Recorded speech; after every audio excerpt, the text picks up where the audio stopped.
Everyone, it's July 20th, and we woke up to some crazy shit here. Anderson Silva is apparently cleared.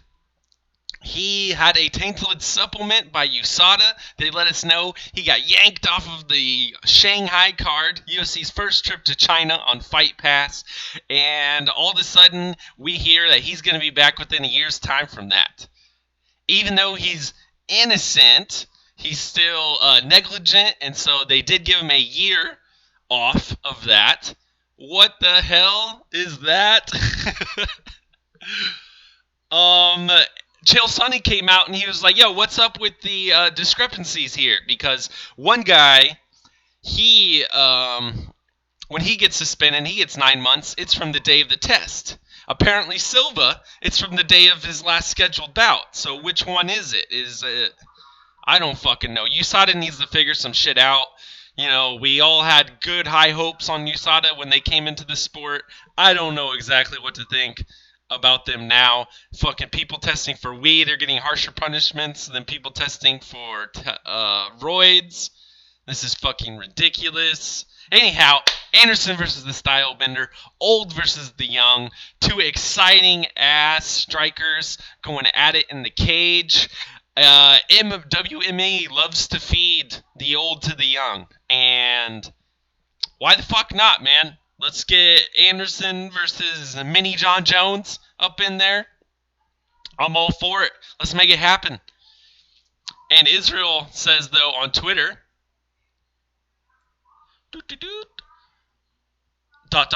or you guys want this fight instead? And a picture of him and the spider. Yo, for real, no bullshit. If not for Anderson Silva, this is an Instagram post because he's Spider Anderson. Or Spider Silva, whatever, on Twitter. I wouldn't have looked at fighting from a different perspective. I should have linked this to my Instagram. Check my IG for the post. Boom, boom, boom. What do you guys think of that matchup? Pretty crazy shit. Kind of came out of nowhere for us. We weren't thinking about this not too long ago, but that is definitely something to think about in the division. Moving on to the latest breaking news by Ariel. Hernaldo Jacare Souza versus David Branch is quote-unquote finally in the works for UFC's return to Madison Square Garden November 3rd. And David Branch went on a whole fucking press tour trying to get this goddamn fight. What up, BLT? And he went on Luke's show, multiple shows, calling out Jacare over and over and over again. Finally, I guess Jacare accepts the fight. They won't do it anywhere except for somewhere big. Elio Delaziz must be involved or some shit. But now we got for November 30th, I believe UFC 230 is agreed for Souza versus Branch. Are you guys excited for this fight? Can we really get excited with the middleweight division because our fucking champion is out right now? I don't know. UFC, in my opinion, is really struggling to give us matchups in the divisions that aren't the championship fight. So we'll see what we get here. At least we're getting some cool shit scheduled, some cool shit going. Happy for Branch. Huge fight for him. Yeah, that's correct, man. David Branch, your double champion from the World Series of Fighting, middleweight and light heavyweight. Came in, beat like Jocko, lost to Silva. I think beat fucking Santos last fight or somebody. I forget who Branch's last fight was. But now he's going to take on Jacare, who just came off of a loss to Kelvin Gastelum. Jacare is definitely top 5 in the UFC's 185's division, though.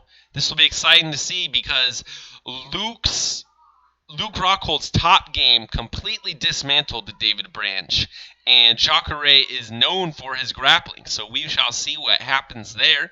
Drunk Savage jumping in the chat. What is happening? And our latest fight announcement / call out is via Santiago Ponzinibbio. And he says, blah, blah, blah, blah, blah, RDA versus UFC returns to South America November 17th. Day to make history. And he calls out RDA. Santiago Ponzinibbio wants RDA in the Buenos Aires main event. RDA is a previous champion coming off of a fight to Colby Covington, but it was a decision loss. And before that, I believe, had 3 welterweight wins in a row. Ponzinibbio does not have a name. He's got an excellent record in the division, coming off a win of Mike Perry and a pullout of the card down in Chile, Santiago, Chile. But it all works out. The Argentinian gets to go to Argentina for the main event is what it's going to look like. That's a great fight. Everyone's loving it. And you know what? That's what I like about the UFC lately. It seems like the fighters are kind of starting to catch on, and the call-outs are starting to make more and more sense. It's not just a call-out for the fuck of it, for whatever goddamn reason. It's all starting to make sense and line up, work itself out. No one's shooting over the moon when they're going for one of these call-outs. BLT, stand-up battle. 1 takedown in the 4th. Through tiredness, probably. Are you talking about Colby versus RDA? Because fucking Colby got rocked by RDA in the 4th round. That's definitely what I remember. And they got caught off guard and got taken down. But what will happen against Ponzinibbio? I imagine RDA puts his all-around MMA game up against Ponzinibbio. We'll see what happens. We saw Ponzinibbio win against Mike Perry, kind of get a fluke loss over Gunnar Nelson, but what really does he got to offer? We shall see. Ponzi versus RDA is what he was talking about. Okay. Let's jump into PFL, though. Exciting Thursday night for PFL, but way down at the beginning, we had some pretty good finishes. Why don't we just jump through some of them? If you missed the prelims, then you would have missed, or I'm sorry, not the prelims, the Facebook Live portion. Let's just say that. If you missed the Facebook Live portion, Germany's Max Koga dismantled former Bellator champ Marcos Galvalo, gradually turning up the heat en route to a 3rd-round TKO, a likely entrant into PFL's playoffs. The M1 vet is 9-1 in his last 10 bouts. Damn. Let's check this shit out. So this is the German. Pretty crazy timing considering UFC is headed to Germany this weekend, to Hamburg. This guy takes out the previous Bellator champ with an onslaught of punches, gets him down onto the ground, and Keith Peterson in there must have just taken the Mario Yamasaki course, because he let him take fucking punches after punches after punches. He was pretty much done right here, because the flurry began before that. And then he falls almost to the turtle position, rolls over, eats a bunch more before Keith Peterson comes in, saves the goddamn day. And so congratulations to the German native, Deutschland, right? Max Koga, 20-5 now. And we'll check out the scores for PFL's shit here in a minute. On to another highlight from the night.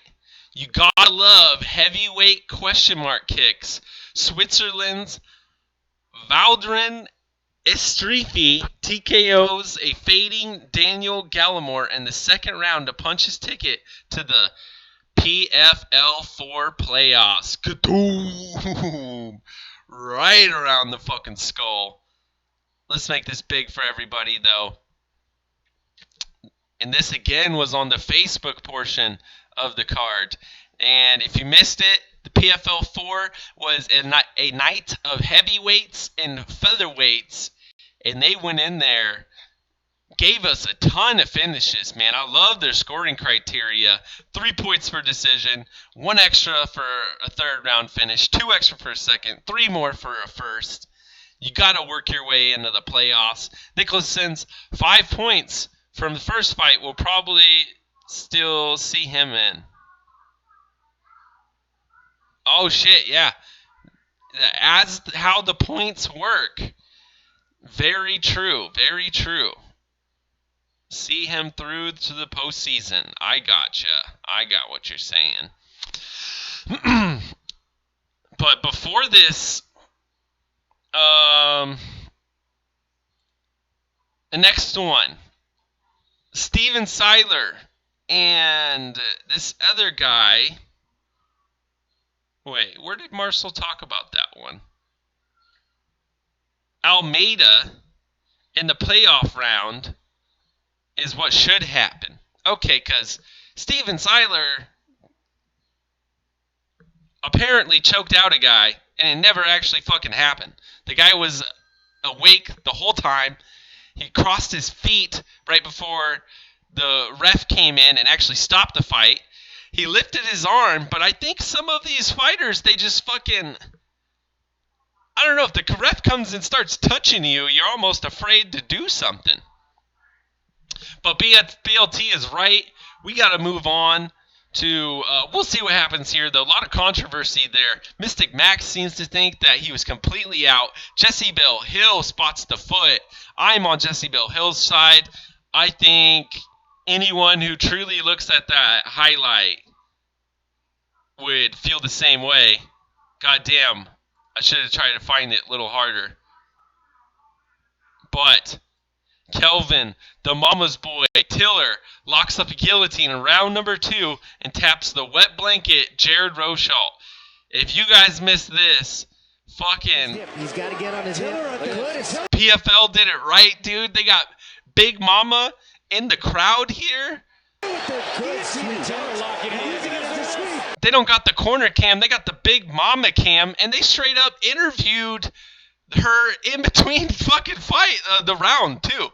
They also did that with Lance Palmer's father. Went to figure out what he's got to say about the whole goddamn thing in between rounds. And this shit was hilarious. The mama's boy and Big Mama in the house. I love this gimmick. Let's see if we can get this shit to load up. Load up. Powerful Grabaka hit, man.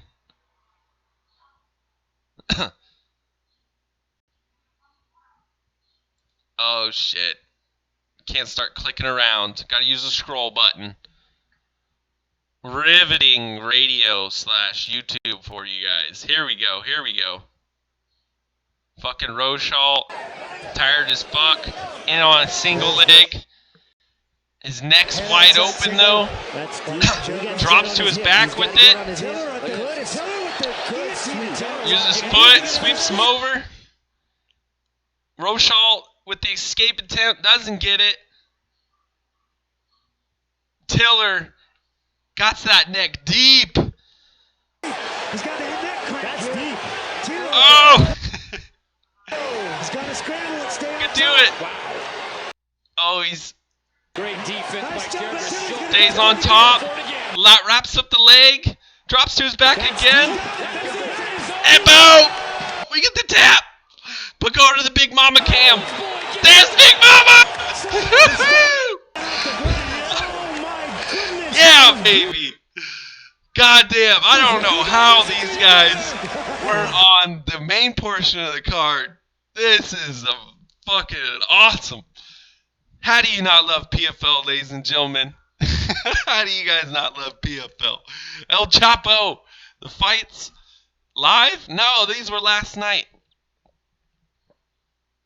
Chapo, Facebook is where you can find it. Look up PFL MMA. Henry Ford jumping in the chat. PFL sucks.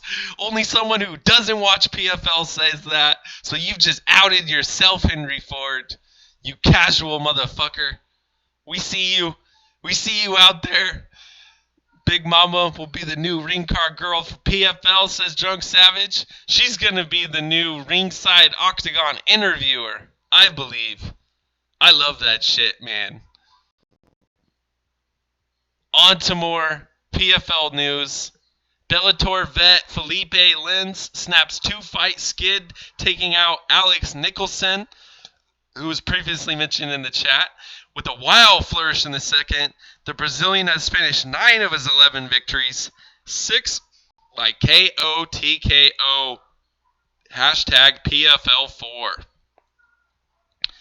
Powerful Dan, the Tan Dan Bergliotta out here. And Nichols had him fucking hurt before this fight was over. But here comes the fucking underdog. Here comes Lenz. Takes him out. Says, give me the playoffs, dog. 2 fights, you get 5 points. That might be enough to get you into the playoffs, man. There's a lot of guys losing fights. If you only get 2 decision victories, that's only 6. We will see where the standings are, though, in just a second. But that was Lenz knocking out Nicholson. Felipe Lenz. Powerful Kyle Johnson on Twitter. Thank you, thank you. Windmilling, says BLT. And here we got...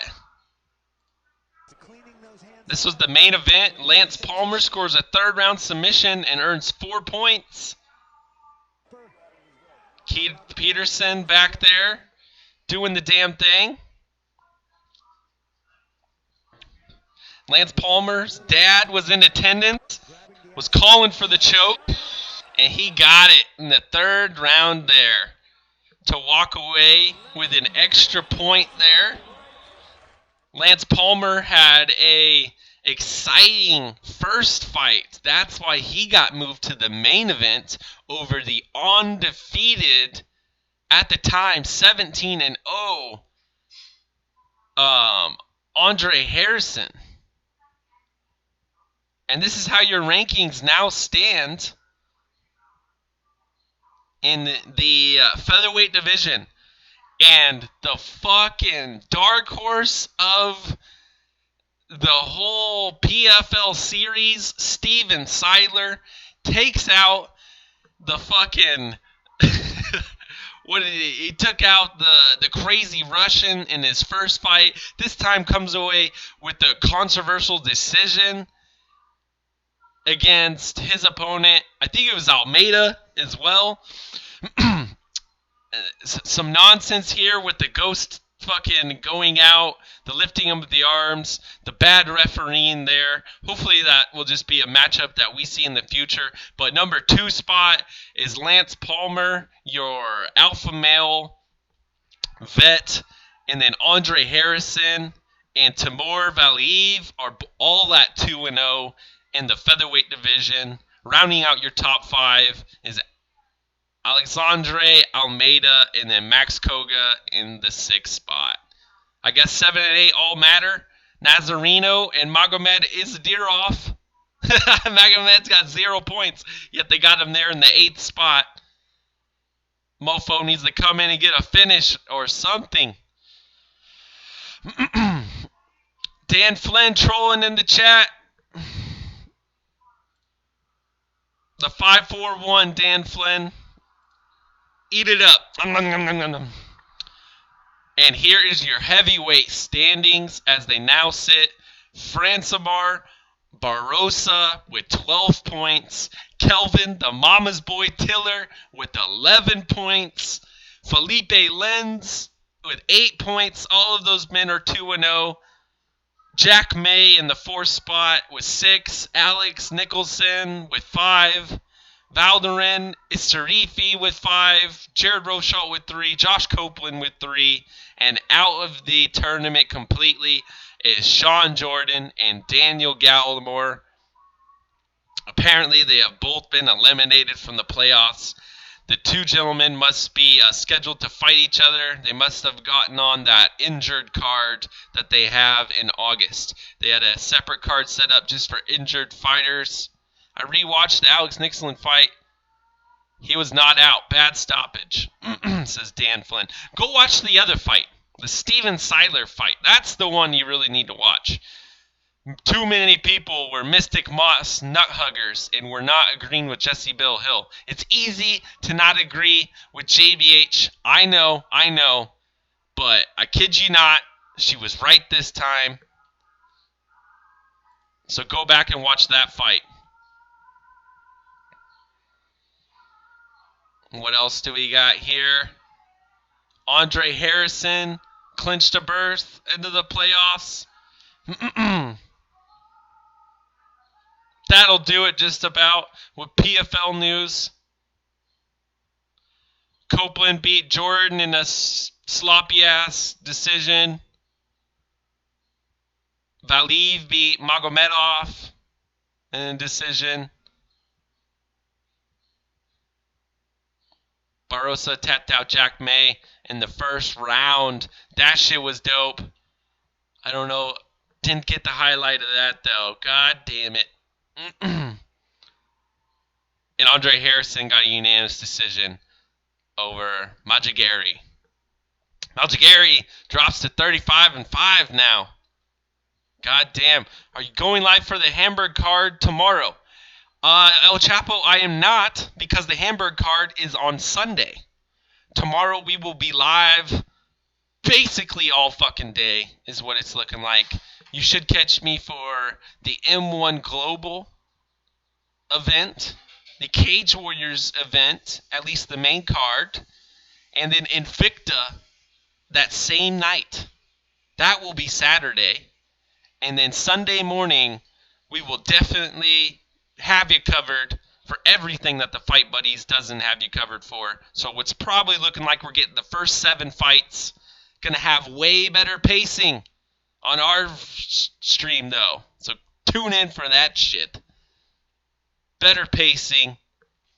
Usually better fights with better finishes, to be honest. And I only got the Invicta card pulled up, though, to go through. Invicta 30, Ying Frey versus Grusander. Live on Fight Pass. We will be Fight Pass and chilling come 5 p.m. Eastern Time. They might even be going before that, so you might catch us before that.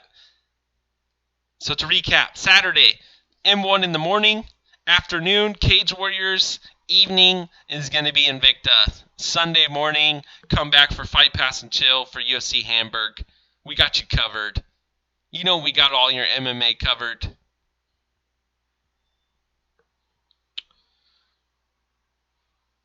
But Brogan Walker Sanchez is on this card. She's a standout at the women's flyweight division. We got an atomweight title fight in Jean Yung Frey, who I believe came over from kickboxing, versus Mina Grusander, who's 6-1 out of Finland. Tons of other undefeated fighters. I see 6 undefeated fighters just right there. There's 7. 8, 9. Why not? Cage Warriors is 9 p.m. my time, I think. Cage Warriors was supposed to start at like 3 or 4. Is it 92? Or 95? That was back in May. I had it right there. Cage Warriors 95 is going to be live from London. And this card, not bad. Doesn't look very bad up at the top. We got a 170-pound title match. Some bantamweights are going to go at it. Ross Houston, undefeated. Welterweight out of, is that Ireland? Looks like a Scotland flag or something like that. Who's got the blue flag with the X through it? That would be Scotland. Good to know. Good to know. And then Mason Jones, 4-0 in 155s. But I'm getting a 1 p.m. Eastern start time. So, yeah, that's right. 6 Grand Mountain, 1 p.m. Eastern, 10 a.m. Pacific. But that's going to be for all 11 bouts, I would assume. And so just the main card might be a little bit later than that. But as it stands, we might do not only a simulcast with our live reactions, but we might do both of them at the same time. We could get Fight Pass up on the TV. We can get M1 up on the phone. And if you guys haven't yet, to get ready for M1,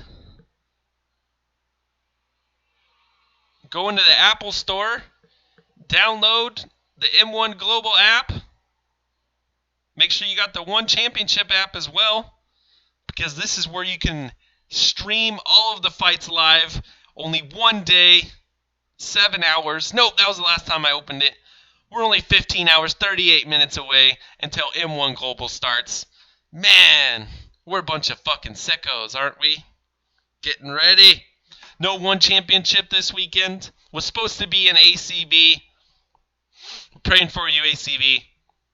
Let's get some more fucking dirty money to launder so we can make that shit happen. Where is, what's his name where you need him? The king of meth from Breaking Bad. Oh, what the hell? He's got the name of the writer. Walter White. Where's Walter White? God damn it. Greenwich Mean Time.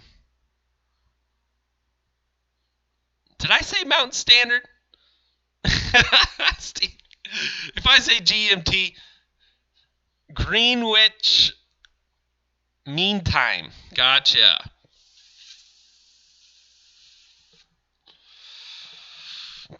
Don't listen to what I say. Just listen to what I post in the description. It always gets it right for you.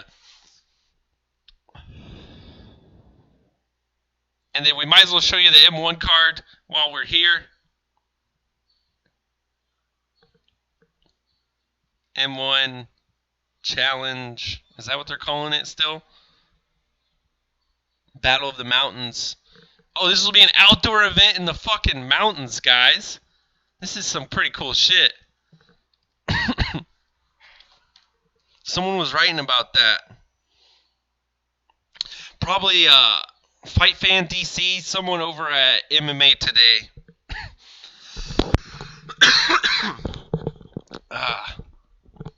Steve, you from London? Nah, California.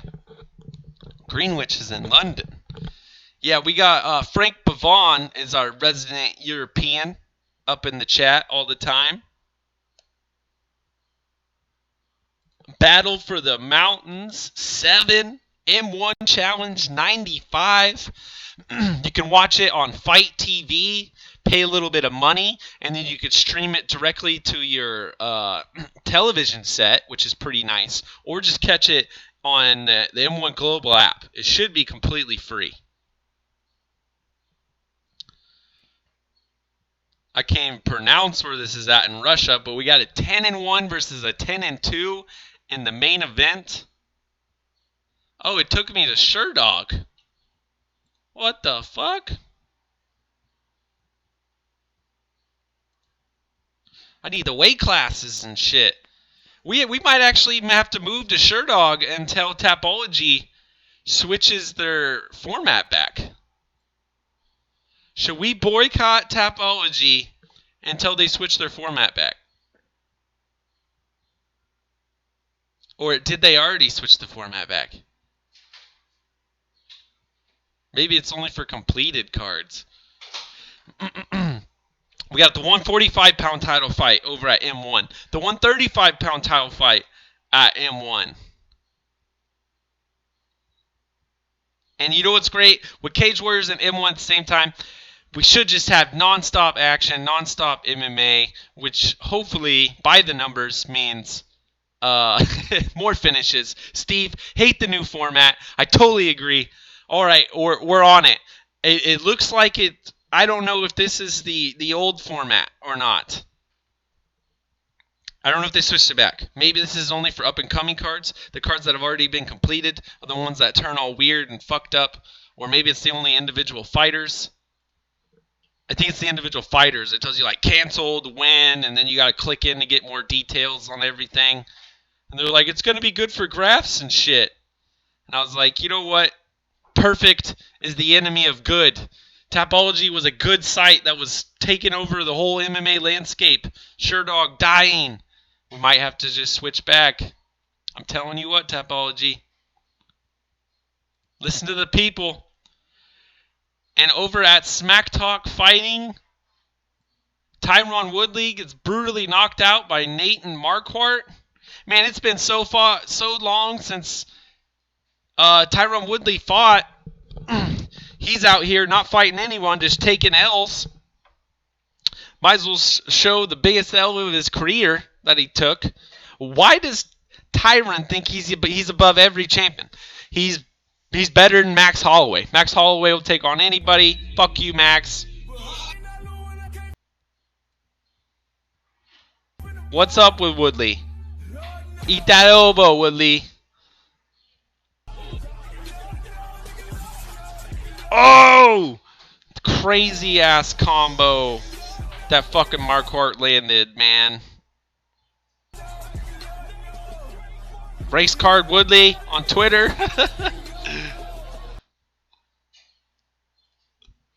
Oh man, and who posted the slap out? Like a slap contest. Oh, I didn't get it. Hopefully I'll have that for tomorrow for you. And this is what happens when you ghost ride the whip, but someone else is driving. Don't ever trust anybody, is all this video goes to show you. Ghost ride the whip. Ghost ride the whip. Go stupid. Go stupid. Kaboom! She hit that shit at like 5, 8, 10 miles per hour. Oh, it's got sound to it. Let's see if we can get that sound up in here. Sounds that makes the whole clip. Oh. Yo, Hyphy will never die. What the fuck, Steve? All these people that don't know what they're doing, R.I.P. Mac Dre, they never experienced it. These rookies, these newbies, they don't know nothing about the movement. You got fucking asshole fucking friends that'll just do this shit to you. God damn. I love that fucking shit. And then check out this dude. This shit's been killing me for the past 24 hours. Says, nah, you good? And we gotta get some sound up on this one, because this hit right here, this shit, this one hurt me. Just listening to this one. I watched it multiple times before. Oh, no! No! No! We lost it! Where's it at? We gotta find it. Did I find that one this morning?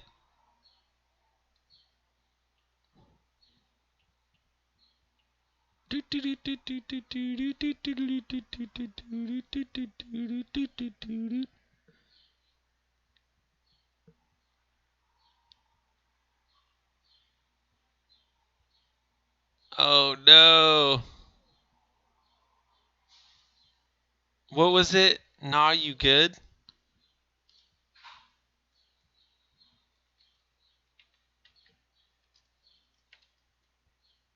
Can we find him? Oh, shit. Okay, we'll keep looking. Give me a little bit more time. Talk about something in the chat. My roommate ran himself over ghost riding his car back in the day. Saw some dude ghost riding on top of a truck, on top of the windshield, flying down the road, starts hitting the curb, and then it like hops it, runs straight into a fucking telephone pole or tree. He had to bail. That shit was hilarious. Oh, powerful GSP and Sugar Ray Leonard. Oh gosh. Man, if my shit would actually play videos, I'll show you this kid. Fuck. Alright, coming to you tomorrow.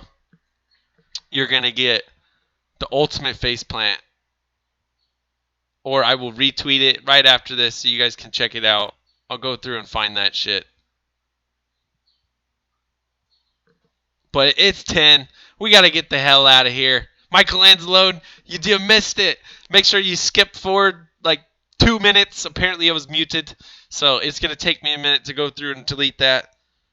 But that's the news for the day. There's your PFL recap. All the upcoming fights. Tune in with us tomorrow. If you want to co-host, DM me. We'll see if we can make that shit happen. And until next time, all you sickos, Pulse, BLT, Steve, Drunk Savage, El Chapo, Michael Anzalone, thank you so much for joining. Peace.